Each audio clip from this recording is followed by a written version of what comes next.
This is the ultimate staffing and recruiting agency blueprint, 7 steps to 7 figures. What's up everyone, Monica here, and today I want to pull back the curtain on the exact blueprint that's helped dozens of staffing and recruiting agencies hit 7 figures. This isn't some theoretical framework. This is the battle-tested, real-world process that's working right now in 2025. My husband Ryan and I, we've spent years in the trenches as recruiters, agency owners ourselves before selling our business, and now we help others build and scale their agencies. If you're ready to stop struggling and start scaling, I want you to stick around for these 7 critical steps that separate the elite agencies from everyone else. Here is the brutal truth about the staffing industry. 80% of recruiters produce just 20% of the results. The difference between the top performers and everyone else isn't talent or connections or luck, it's strategy. And we've seen countless agency owners work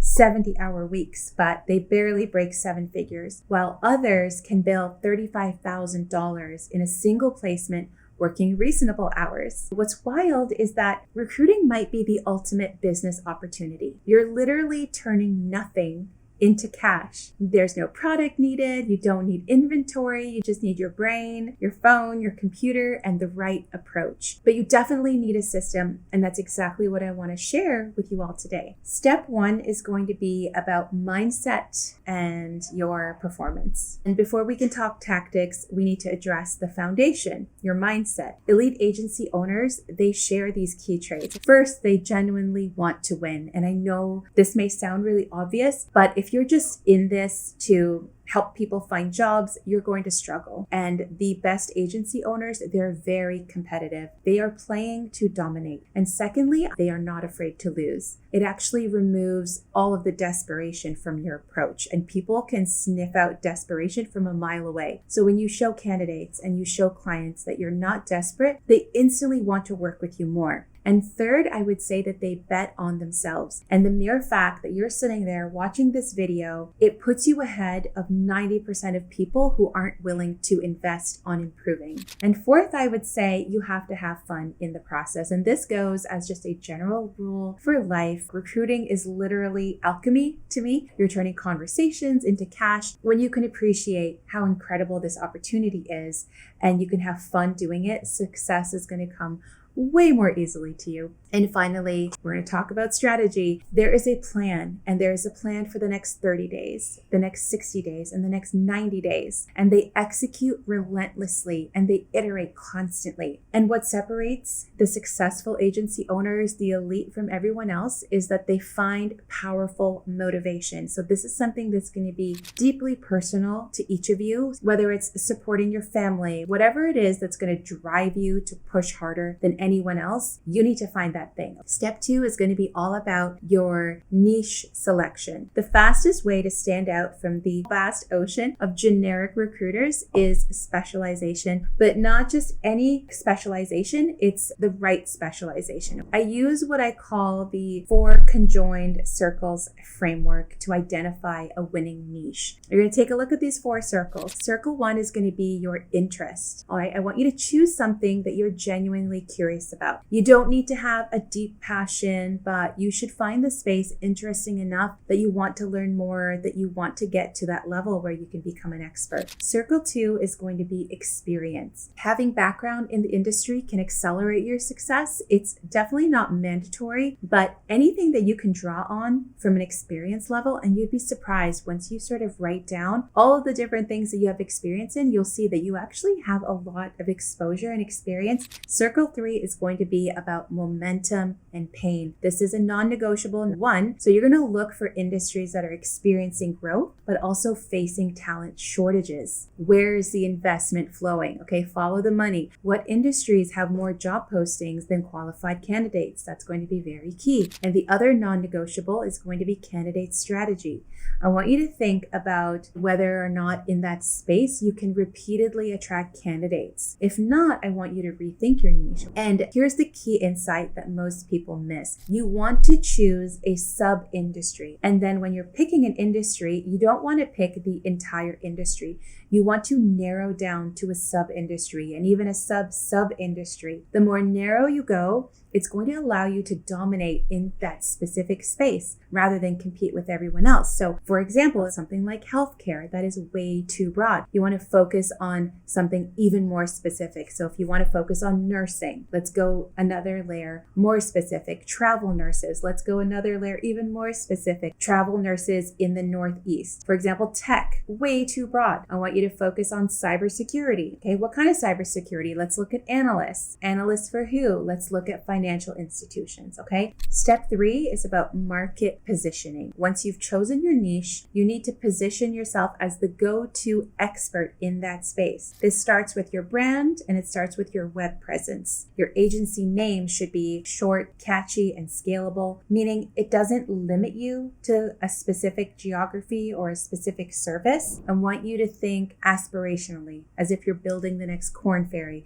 not just a mom and pop shop. For your website and LinkedIn, I recommend studying 2 types of reference sites. Number 1, top recruiting firms with premium branding, and number 2, companies in your target avatar's industry. Then position yourself as a hybrid with the professionalism of elite recruiting firms, but the specialized language and the aesthetic of your target industry. One crucial mistake to avoid: do not try to be everything to everyone. If you're targeting healthcare, your website shouldn't mention that you also do engineering and that you also do finance. That immediately signals to the clients that you're not really specialized. Remember, your positioning isn't just marketing, it's a strategic advantage that commands higher fees and better client relationships. Step 4, client acquisition strategy. Now, for the lifeblood of your agency, getting clients, I teach what I call the Super 7 business development approaches. Number 1, one-to-one outreach. You need to build a list of your top 10 to 20 sweet spot avatar companies and create personalized outreach. Number 2, bulk email campaigns. You need to scale your outreach with targeted cold email sequences. Number 3, LinkedIn automation. You need to use specific tools. There's Skylead, for example. You need to connect with prospects at scale. Number 4, personalized videos. You want to cut through the noise of what's happening with cold email outreach right now and create customized videos that you can send to prospects and that they're going to choose over all of the different spam messages that come in and all of the text walls that they receive. Step 5 is going to be phone calls. They are still incredibly effective, especially when you integrate them with your digital approaches. Step number 6, in-person visits. It creates memorable impressions, and you can scale your business with clients that are in your neighborhood. You don't need to go nationwide in order to get to 7 figures. Number 7, I would say gift packages, curated gifts to create positive associations with your brand. Those are always very high level, beautiful touches, and they work. The key here is to implement multiple approaches simultaneously, creating an omnipresence with your target clients. When they see you literally everywhere, you become the obvious choice. And here's the insider truth. Most agencies give up after 1 to 2 touch points. The money is made in the follow-up. I've seen campaigns where 80% of the revenue came from prospects who initially said no. Step 5, candidate acquisition. Your ability to consistently deliver high-quality candidates is what will make or break your agency. And there are 2 very different approaches based on candidate type. For active candidates, you're going to focus on speed and efficiency. You're going to optimize your job posting strategy. You're going to create a streamlined application process and be the first to respond to new resumes. For passive candidates, and those are ones who are not actively looking, you're going to build long-term relationships. You're going to focus on personalization and value, and you're going to create industry-specific content. You're going to leverage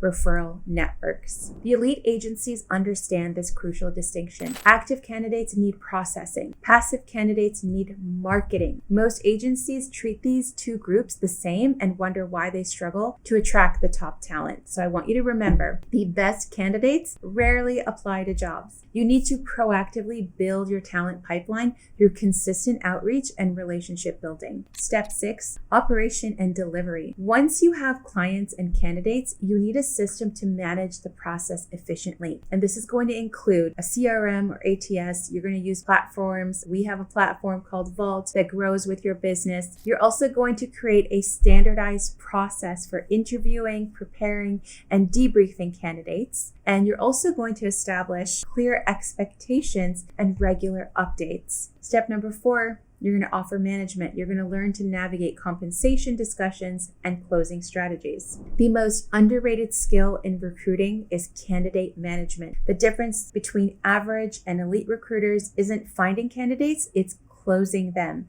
And remember this golden rule: never ever send resumes without a signed agreement. This is going to protect your business and it's going to establish professional boundaries from day one. Step number 7 is all about scaling. Once you've proven your model with consistent placements, it's time to scale. This is going to happen in several stages. The first stage is going to be optimizing your solo operation. So that means you're going to be streamlining your processes and maximizing your personal productivity. Next, you're going to add leverage through virtual assistants and automation, offloading time-consuming tasks. Then you're going to add specialized team members. You're going to add sourcers or recruiters or account managers who can multiply your output. And then finally, you're going to build a leadership layer that allows you to work on the business rather than working in it. The beautiful thing about staffing is that it scales linearly with headcount. Each productive recruiter you add can potentially add 6 figures to your bottom line. In conclusion, there you have it,